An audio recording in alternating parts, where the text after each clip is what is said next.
जय हिंद मेरे प्यारे विद्यार्थियों। उपकार क्लासेस आरबीएल में आप सभी का हार्दिक स्वागत है। दोस्तों, आप सभी कैसे हैं? उम्मीद करते हैं आप सभी स्वस्थ एवं मस्त होंगे और अपनी तैयारी को बेहतर कर रहे होंगे। दोस्तों, आज हम लोग देखेंगे सेट नंबर 16। इससे पहले हमने 15 सेट अपलोड कर दिया है और जो भी साथी नहीं देखे हैं वो जाकर प्लेलिस्ट में देख लें, जो कि आपको आरपीएफ कांस्टेबल या आरपीएफ कांस्टेबल के अलावा रेलवे के किसी भी एग्ज़ाम में जिसमें जीएस पोर्शन आता है आपको बहुत ही हेल्पफुल होगी। तो देखेंगे हम लोग आज 16वां सेट। और दोस्तों, वीडियो को अंत तक ज़रूर देखना, बीच से छोड़ देने से कोई फ़ायदा नहीं होता है, क्योंकि जब आप पूरे क्वेश्चन देखेंगे मुश्किल का 15 से 16 मिनट में हम 50 क्वेश्चन आपको रिवाइज करा देंगे। ठीक है, तो आइए देखते हैं। पहला क्वेश्चन जो दिया है हमारा, पहला क्वेश्चन दिया है 18वां एशियाई खेल 2018 में हुआ था। तो कहाँ हुआ था 2018 में? तो आपका आंसर आएगा इंडोनेशिया। कहाँ हुआ था? इंडोनेशिया। अगला क्वेश्चन है, जैन धर्म के अंतिम तीर्थंकर कौन थे? जैन धर्म के अंतिम तीर्थंकर कौन थे? तो बताएंगे महावीर स्वामी। आपसे कहे पहले तीर्थंकर ऋषभदेव थे और अंतिम तीर्थंकर कौन थे? बताएंगे महावीर थे। ठीक है, और अंतिम कहे या 24वें भी कह सकता है, तो आप बताएंगे यही थे। वर्धमान महावीर को जैन धर्म का संस्थापक भी माना जाता है। जैन धर्म का संस्थापक किसे माना जाता है? महावीर को ही माना जाता है। अगला देखेंगे, दिया है 1986 में बनाए गए कानून कोपरा का पूरा नाम क्या है? तो आपका आंसर क्या आ जाएगा? तीसरे में उपभोक्ता संरक्षण अधिनियम। क्या हो जाएगा? उपभोक्ता संरक्षण अधिनियम। अगला क्वेश्चन दिया है, निम्नलिखित में से कौन निर्धारित करता है कि लोकसभा का कोई सदस्य अयोग्य है या नहीं? तो कौन निर्धारित करता है? तो आप बताएंगे अध्यक्ष। कौन निर्धारित करता है? अध्यक्ष। अगला क्वेश्चन दिया है, रेलवे पटरियों के लिए गढ़वाल और कुमाऊं की ओक लकड़ी की जगह अंग्रेज़ों ने किस तरह की लकड़ी का इस्तेमाल किया? तो बताएंगे किस तरह की लकड़ी का इस्तेमाल किया गया था? तो चीड़ की लकड़ी। किसकी? चीड़ की लकड़ी। चीड़ की लकड़ी। आगे देखेंगे 6 नंबर क्वेश्चन, संविधान सभा की पहली बैठक कब हुई थी? तो आप बताएंगे 9 दिसंबर 1946 को संविधान सभा की पहली बैठक हुई थी। इसमें से सच्चिदानंद सिन्हा को अस्थायी अध्यक्ष बनाया गया था। इसी के 2 दिन बाद 11 दिसंबर 1946 को डॉक्टर राजेंद्र प्रसाद को क्या बनाया गया था? अस्थायी अध्यक्ष। और उसी के 2 दिन बाद 13 दिसंबर 1946 को उद्देश्य प्रस्ताव पेश किया गया था। ठीक है, चलिए अगला क्वेश्चन देखेंगे, भारत में डैश महीने के दौरान उष्णकटिबंधीय चक्रवात की तीव्रता अधिक है? तो यहाँ पे आंसर क्या हो जाएगा 7वें का? आप बताएंगे अक्टूबर और नवंबर। अगला क्वेश्चन है हमारा 8 नंबर। देखेंगे 8 नंबर क्या कह रहा है। 8 नंबर क्वेश्चन है, अमार सोनार बांग्ला किसने लिखा था? तो ये तो सभी को मालूम होगा दोस्तों। इसका आंसर आप कमेंट बॉक्स में कमेंट करके बताएं। ठीक है, कमेंट बॉक्स में कमेंट करके बताएं इसका आंसर क्या होगा। चलिए हम अगला क्वेश्चन अब देखते हैं, निम्नलिखित में से कौन सा रेगिस्तान उत्तरी अमेरिका में है? कौन सा रेगिस्तान उत्तरी अमेरिका में है? तो बताएंगे मोजावे रेगिस्तान। कौन सा हो जाएगा? मोजावे रेगिस्तान।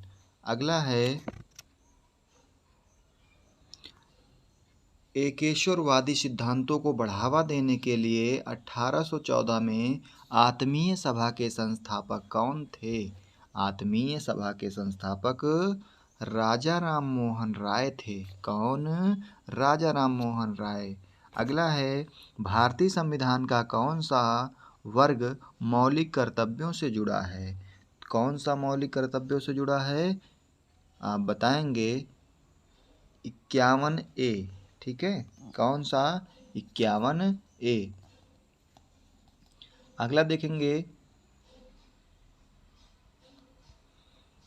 सांख्यिकी और कार्यक्रम कार्यान्वयन मंत्रालय के तहत NSSO क्या है? तो बताएंगे इसका फुल फॉर्म क्या होगा। इसका फुल फॉर्म हो जाएगा राष्ट्रीय नमूना सर्वेक्षण संगठन। 13 नंबर है, ओलंपिक का आदर्श वाक्य डैश है। ओलंपिक का आदर्श वाक्य क्या है? तेज उच्च मजबूत। तेज डैश उच्चतम डैश मजबूत। तो डी ऑप्शन आपका हो जाएगा। अगला क्वेश्चन दिया है 14 नंबर, कह रहा है द्रव के सापेक्षिक घनत्व को मापने के लिए किस उपकरण का उपयोग किया जाता है? तो किस उपकरण का उपयोग किया जाता है? हाइड्रोमीटर। हाइड्रोमीटर। चलिए, अगला क्वेश्चन हमारा है 15 नंबर। 15 नंबर क्या कह रहा है देखेंगे। 15 नंबर दिया है, टिटिकाका झील डैश में से जुड़ी है। टिटिकाका झील डैश से जुड़ी है। तो ये जुड़ी है बोलीविया और पेरू। बोलीविया और पेरू। अगला क्वेश्चन दिया है 16 नंबर, अंतरराष्ट्रीय प्रणाली SI के अनुसार आयाम की इकाई डैश है। तो आयाम की इकाई क्या है? आप बताएंगे। आयाम की इकाई जो है मीटर है। क्या है? मीटर। अगला क्वेश्चन दिया है, निम्नलिखित में से कौन सा एथलेटिक्स से संबंधित खेलों में जेवलिंग थ्रो से संबंधित है? जेवलिंग थ्रो से संबंधित है। तो 17 का आंसर क्या हो जाएगा? नीरज चोपड़ा। कौन है? नीरज चोपड़ा। 18 नंबर का क्वेश्चन दिया है, विकिरण को मापने के लिए किस उपकरण का उपयोग किया जाता है? विकिरण को मापने के लिए आपका आंसर आ जाएगा, विकिरण को मापने के लिए गाइगर काउंटर का प्रयोग किया जाता है। गाइगर काउंटर का प्रयोग किया जाता है।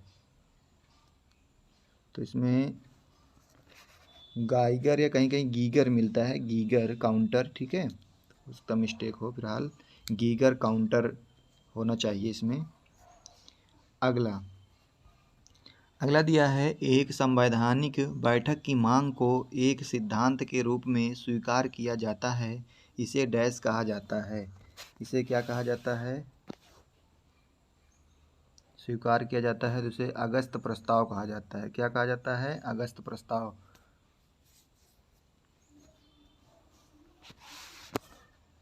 अगला क्वेश्चन दिया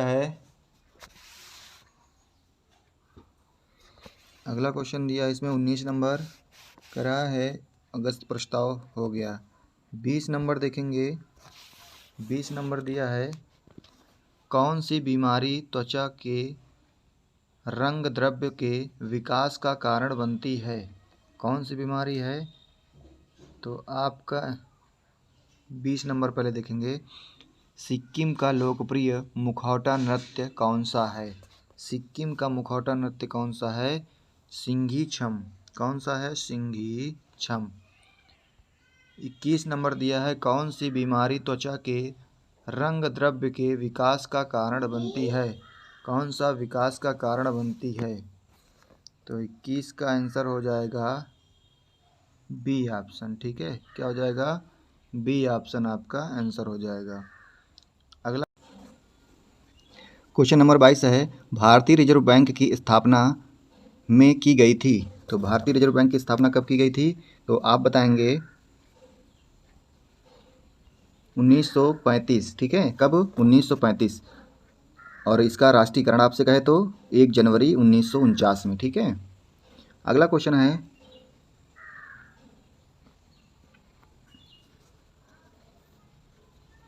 घास के वैज्ञानिक अध्ययन को कहा जाता है, घास के वैज्ञानिक अध्ययन को कहा जाता है। तो 23 का हो जाएगा आपका एग्रोस्टोलॉजी। क्या कहते हैं? एग्रोस्टोलॉजी। बी ऑप्शन आपका सही हो जाएगा। अगला देखेंगे, निम्नलिखित में से किस राज्य में भारत में हिमपात का अनुभव किया जा सकता है? हिमपात का अनुभव किया जा सकता है तो उत्तराखंड। आंसर क्या हो जाएगा? उत्तराखंड। अगला क्वेश्चन दिया है, किसी भौतिक संकेत को विद्युत संकेत में बदलने के लिए किस उपकरण का उपयोग किया जाता है?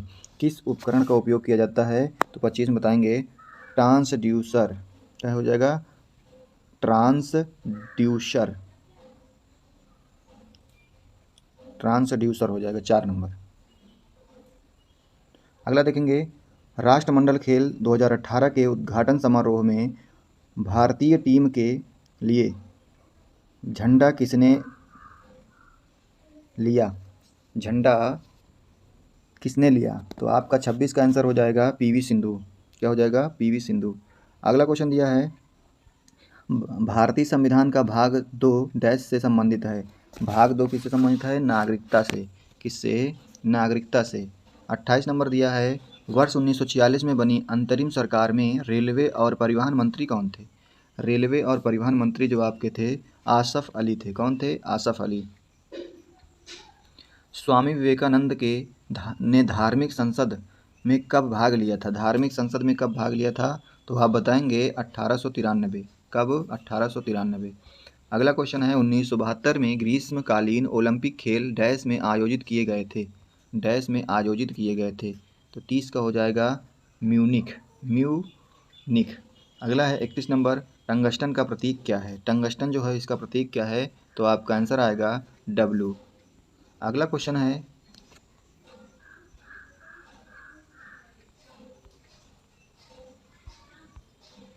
बत्तीस नंबर है, निम्नलिखित में से कौन सा राष्ट्रीय उद्यान असम में है? तो असम में कौन सा राष्ट्रीय उद्यान है? आप बताएंगे असम में मानस असम में है। ठीक है, और आपसे पूछे जिम कॉर्बेट नेशनल पार्क कहाँ है? तो आपका आंसर आना चाहिए उत्तराखंड। नामदफा राष्ट्रीय उद्यान तो Arunachal Pradesh. Silent valley national park तो केरल। ठीक है, अगला क्वेश्चन देखेंगे, सरकार किस क्षेत्र में सबसे अधिक संपत्ति रखती है और सभी सेवाएं प्रदान करती है? तो इसमें आंसर क्या हो जाएगा? 38 का 33 का 33 का आंसर हो जाएगा सार्वजनिक क्षेत्र। अगला क्वेश्चन है, विश्व में बॉक्साइट का सबसे बड़ा उत्पादक देश कौन सा है? बॉक्साइट का सबसे बड़ा उत्पादक देश, तो आपका आंसर आना चाहिए ऑस्ट्रेलिया। ऑस्ट्रेलिया विश्व का सबसे बड़ा बॉक्साइट उत्पादक देश है। चीन जो होता है बॉक्साइट का दूसरा सबसे बड़ा उत्पादक देश होता है। ठीक है, चीन। अगला क्वेश्चन दिया है, निम्नलिखित में से किसे वोल्टीय सेल कहा जाता है? किसे वोल्टीय सेल कहा जाता है? तो आपका आंसर आएगा गैल्वेनिक सेल को। गैल्वेनिक सेल को कहा जाता है। 36 नंबर है, क्षेत्रफल की दृष्टि से दक्षिण अमेरिका का सबसे बड़ा देश कौन सा है? तो आपसे कह रहा दक्षिण अमेरिका का सबसे बड़ा देश कौन सा है क्षेत्रफल में? तो आपका आंसर आ जाएगा ब्राज़ील है। अगला क्वेश्चन है, प्रसिद्ध सांची स्तूप कहाँ स्थित है? तो प्रसिद्ध सांची स्तूप जो आपका मध्य प्रदेश में स्थित है। कहाँ स्थित है? मध्य प्रदेश में। अगला क्वेश्चन है, निम्नलिखित में से कौन सी नदी गंगा की एक बड़ी सहायक नदी है? गंगा की एक बड़ी सहायक नदी है। तो 38 का क्या हो जाएगा? सोन। गंगा की एक बड़ी सहायक नदी सोन नदी हो जाएगा। अगला क्वेश्चन दिया है, 39 नंबर दिया है, फाइलम कोएलेस्ट्रा का आधुनिक नाम क्या है? अब इसका मतलब क्या हो जाएगा? फाइलम कोएलेस्ट्रा, हिंदी में इसे कहते हैं जंतु जगत के अंदर आने वाले जलीय या समुद्री जीवों का समूह कहते हैं। का आधुनिक नाम क्या है? तो इसका आधुनिक नाम क्या हो जाएगा? निडारिया। ठीक है, इसका आधुनिक नाम क्या हो जाएगा? निडारिया, जिसे कहते हैं जेली फिश। अगला है, उत्पादों पर वस्तु लागत के संबंध में एमआरपी का मूल्य का पूरा नाम क्या है? एमआरपी का पूरा नाम पूछ रहा है, काफ़ी बार पूछा जाता है। तो एमआरपी का पूरा नाम क्या हो जाएगा? अधिकतम खुदरा मूल्य। ठीक है, अधिकतम खुदरा मूल्य हो जाएगा। 41 नंबर देखेंगे हम लोग। 41 नंबर क्या कह रहा है,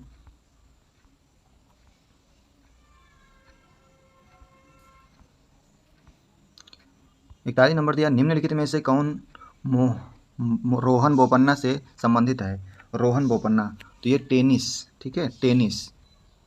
अगला क्वेश्चन है, संविधान सभा के सदस्यों की कुल संख्या थी, तो कुल संख्या कितनी थी संविधान सभा के? 389, जिसमें कहा जाए कि 292 जो थे प्रांतीय विधानसभाओं से थे, 292 और 93 कहाँ से थे? भारतीय रियासतों का प्रतिनिधित्व किया था, ठीक है, 93।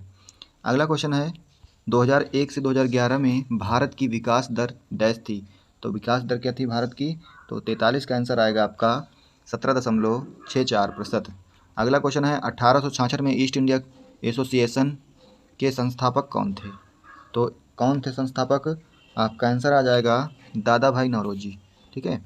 अगला क्वेश्चन दिया है इसमें 45 नंबर, साइमन कमीशन के दौरान ब्रिटिश भारत का वायसराय कौन था? ब्रिटिश भारत का वायसराय कौन था? तो 45 का क्या हो जाएगा? Lord Irwin, Lord Irwin. अगला क्वेश्चन दिया है, राष्ट्रीय उपभोक्ता विवाद निवारण आयोग कहाँ है? तो ये कहाँ पे है? तो 46 का हो जाएगा नई दिल्ली। अगला क्वेश्चन दिया है, संवैधानिक सभा की स्थापना वर्ष डैश में की गई थी, तो किस वर्ष में की गई थी? 1946। कब? 1946। अगला क्वेश्चन है, प्रस्तावना शब्द का अर्थ डैश डैश है, तो प्रस्तावना शब्द का अर्थ क्या है? संविधान का परिचय। क्या है? संविधान का परिचय। अगला क्वेश्चन है 49 नंबर,